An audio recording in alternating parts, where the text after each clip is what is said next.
تو لوگ کیا کہتے ہیں کہ بنات اللہ، یہ اللہ کی بیٹیاں، نعوذ باللہ من ذالک۔ اللہ فرماتے ہیں کہ اپنے لیے بیٹے پسند کرتے ہو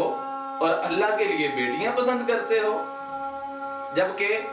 اللہ الصمد لم یلد ولم یولد، اللہ تو بے نیاز ذات ہے، وہ نہ اس کو اولاد کی ضرورت ہے اور نہ ہی وہ کسی کی اولاد ہے۔ وَكُتُبِهِ، کتابوں کے بارے میں عقیدہ رکھتے ہوئے تو لوگوں نے یہ بھی عقیدہ بنا لیا ہے، اور خصوصاً قرآن مجید، کتاب حمید کے بارے میں بات کر رہا ہوں کہ قرآن کے بارے میں ہمارے معاشرے کے اندر یہ عقیدہ پایا جاتا ہے کچھ لوگوں کا کہ یہ قرآن جو 30 پاروں پہ مشتمل ہے یہ حقیقی قرآن نہیں ہے، بلکہ جو اصل اور حقیقی قرآن تھا وہ امام مہدی لے کے ایک غار میں چلے گئے ہیں، اور وہ 10 پارے ابھی کم ہیں، وہ 40 پاروں پہ مشتمل قرآن وہ امام غائب کی صورت میں وہ جب تشریف لائیں گے قیامت کے قریب، وہ 10 پارے لے کے آئیں گے، تب یہ قرآن مکمل ہوگا، اور تب ہم اس کتاب پہ ایمان لائیں گے، اور تب ہمارا ایمان مکمل ہوگا۔ نعوذ باللہ من ذالک، اللہ کے نازل کردہ کتاب میں شک کر لیا، جبکہ اللہ فرماتے ہیں ذالک الکتاب لا ریب فیہ ھدی للمتقین، یہ تو بے شک اور بلا شک کتاب ہم نے اسے بھی مشکوک بنا کے رکھ دیا۔ اور رسولوں کے بارے میں ایمان کی بات آئے تو وہ تو آپ جانتے ہی ہیں کہ اللہ کہتے ہیں عبدہ و رسولہ، اور ہمارے معاشرے میں کوئی عبد نہیں مانتا، کوئی رسول نہیں مانتا، کوئی آخری رسول نہیں مانتا، یعنی جو عبد نہیں مانتے، اللہ کا بندہ نہیں مانتے، وہ یہ کہنا شروع کر دیتے ہیں کہ نور من نور اللہ، اللہ کا نور، یا اس کے علاوہ کچھ اور قسم کی باتیں کرتے ہیں، تو یہ اللہ کے رسولوں پر ایمان کی کیفیت میں چینجنگ ہے جو کہ اللہ رسول نے ہمیں نہیں بتائی ہے۔ اور اسی طرح کچھ رسول ہی نہیں مانتے، جیسے کہ کرسچنز ہیں یا دیگر لوگ ہیں، اللہ کے نبی کو رسول ہی نہیں مانتے، اور کچھ لوگ رسول ماننے کے باوجود خاتم النبیین نہیں مانتے، آخری نبی نہیں مانتے، قادیانی مرتد ہیں، کافر ہیں، صریحاً کافر ہیں۔ اور ہمارا ایمان ہے اللہ کے نبی صلی اللہ علیہ وسلم اللہ کے عبد بھی ہیں، بندے ہیں، نور نہیں ہیں، اللہ کے رسول ہیں، اور قیامت تک رہیں گے انشاءاللہ الرحمن، جنت میں بھی ہوں گے، آخری نبی ہیں، آپ کے بعد کوئی نبی نہیں آئے گا۔ اللہ کے نبی نے فرمایا انا خاتم النبیین لا نبی بعدی والیوم الآخر، آخرت کے دن کے بارے میں بہت سارے لوگوں کے مختلف عقائد ہیں۔ لوگ کہتے ہیں آخرت کہاں ہوگی، آخرت نہیں ہوگی، مرنے کے بعد بھلا دوبارہ کوئی بندہ کیسے جی اٹھے گا، وغیرہ وغیرہ، جیسا کہ ابو جہل ایک دفعہ ایک بوسیدہ ہڈی اپنے ہاتھ پہ رکھ کے اللہ کے نبی کے پاس آ گیا۔ اور اسی طرح آج کے دور میں بھی لوگ ایسے موجود ہیں جو اللہ کے نبی صلی اللہ علیہ وسلم اور اسلام ایمانیات کے حوالے سے وہ چیزوں کا انکار کر دیتے ہیں، جیسے کہ جاوید احمد غامدی ہیں، اور اس کے علاوہ بہت سارے لوگ ہیں جو اس طرح کی چیزوں کا انکار آخرت وغیرہ کا کرتے ہیں، قبر کے عذاب کا انکار کرتے ہیں، آخرت کا انکار کر دیتے ہیں۔ وَتُؤْمِنَ بِالْقَدْرِ خَيْرِهِ وَشَرِّهِ، تقدیر کے خیر و شر پہ ایمان رکھنے، اس حوالے سے لوگ بہت زیادہ مشکلات کا شکار ہیں، بہت مشکلات کا شکار ہیں کہ تقدیر، اگر اللہ نے تقدیر پہلے ہی لکھ دی ہے تو ہم تو مجبور محض ہیں، تو جو اللہ کروا رہا ہے وہ بس چلتا ہے، سسٹم چل رہا ہے اور ہو رہا ہے، ہم تو مجبور ہیں، تو پھر ہمیں سزا و جزا کیوں ہوگی؟ یاد رہے، یہ بات ذہن نشین رکھیں، اللہ کی تقدیر، اس کی وجہ سے ہم مجبور محض نہیں ہیں۔ ایمان سے بتائیں، جب آپ نیکی کرنے کے لیے کچھ کرنا چاہتے ہیں، مثال کے طور پہ رمضان میں ہر انسان نیکی کی طرف توجہ کا طالب ہوتا ہے اور توجہ کر رہا ہوتا ہے، کیا کبھی اللہ کی تقدیر یا اللہ کی طرف سے کوئی فرشتہ یا کوئی پولیس یا کوئی کمانڈوز اسپیشل آئے کہ بھئی آپ کی تقدیر کے اندر نیکی نہیں ہے تو اس لیے خبردار آپ نیکی کی طرف آگے نہیں بڑھ سکتے؟ اور اگر کوئی اچھا خاصا نیکوکار بندہ، نعوذ باللہ اللہ محفوظ فرمائے، کسی گناہ کے اندر وہ شامل ہونے لگتا ہے یا گناہ کرنے کے لیے وہ چل پڑتا ہے، وہ نیت اور ارادہ کرتا ہے، کیا کبھی کسی فورس نے آ کے کہا کہ اللہ کے بندے آپ تو اتنا نیک بندے اور آپ گناہ کرنے جا رہے ہیں اور آپ کی تقدیر میں گناہ نہیں ہے لکھا ہوا؟ اس کا معنی یہ ہے کہ تقدیر فقط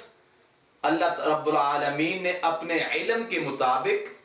وہ آپ کی زندگی کی پوری ڈیٹیلز لکھ کے رکھ دی ہیں، آپ نے کیا کیا کرنا ہے. جس طرح مثال دے رہا ہوں کہ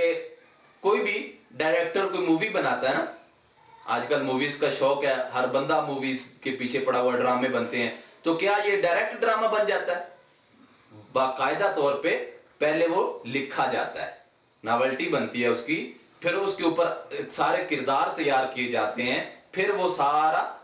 عمل کی صورت میں آتا ہے. تو آپ یوں ہی سمجھ لیجئے اللہ کی جو تقدیر کی کتاب ہے وہ پہلے ایک تحریر شدہ مضمون ہے. اللہ نے علم، اپنے کامل علم کے مطابق، قیامت تک کا علم جو اللہ کا مضبوط اور کامل علم ہے، اس کے مطابق اللہ نے اپنی تقدیر انسان کی لکھ دی ہے. اب انسان جو جو زندگی میں کرتا ہے روکتا اسے کوئی نہیں، مجبور کوئی نہیں کرتا. کتنے بڑے بڑے گناہگار، بڑے بڑے سنگرز جیسے جنید جمشید رحمت اللہ علیہ، جنید جمشید کتنے بڑے سنگر تھے، لیکن اللہ نے توفیق دی تو پلٹ آئے، کیا کسی نے روکا؟ اور کتنے بڑے بڑے نیکوکار قسم کے لوگ اچانک سے پلٹ کے گناہوں میں چلے جاتے ہیں. جیسا کہ چند دن قبل کی اسلام آباد میں ایک یہودی کیمپ لگا کے ایک بندہ جو سابقہ اللہ عالم وہ کیسا عالم تھا میں نہیں جانتا، اللہ محفوظ فرمائے، تو وہ خود کو کہتا کہ میں فلاں عالم تھا، فلاں میرا نام تھا، میں مفتی تھا، اور اب وہ داڑھی مونچھیں سب کچھ کلین شیو کروا کے اسلام آباد میں اس نے کیمپ لگایا ہوا تھا کہ میں یہودیت کو پروموٹ کرتا ہوں. تو اس طرح کا معاملہ بھی ہو جاتا ہے. تو تقدیر میں تو کسی نے منع نہیں کیا، لیکن تقدیر میں اللہ نے اپنے کامل علم کے مطابق پہلے لکھا ہوا ضرور تھا کہ یہ پہلے اس طرح ہوگا اور بعد میں پھر یہ بھی کرے گا، یہ بھی کرے گا، یہ بھی کرے گا. ہم جو کچھ کرتے ہیں اللہ کو پہلے سے ہی معلوم ہے اور اللہ اپنے کامل علم والے ہیں. حدیث کا ترجمہ دوبارہ سن لیجئے. جناب عمر بن خطاب رضی اللہ تعالی عنہ سے روایت ہے، کہتے ہیں بینا نحن عند رسول اللہ، اس دوران اسی اسنا میں کہ ہم اللہ کے نبی صلی اللہ علیہ وسلم کے پاس بیٹھے ہوئے تھے، اذ طلع علینا رجل، اچانک ہمارے پاس ایک بندہ آیا، قال، اس نے آ کے کہا فاخبرنی عن الایمان، محبوب کریم صلی اللہ علیہ وسلم ایمان کے بارے میں ذرا وضاحت فرما دیجئے. قال، حضور نے ارشاد فرمایا، ان تؤمن باللہ، اللہ پہ مکمل ایمان ہونا چاہیے، وملائکتہ، ملائکہ پر ایمان ہونا چاہیے، وکتبہ، کتابوں پر ایمان ہونا چاہیے، ورسلہ، اور اس کے رسولوں پر ایمان لانا چاہیے، والیوم الآخر، اور آخرت کے دن پر ایمان لانا چاہیے، وتؤمن بالقدر خیرہ وشرہ، اور تقدیر کے اچھے اور برے ہونے پر ایمان ہونا چاہیے. السلام علیکم ورحمۃ اللہ وبرکاتہ.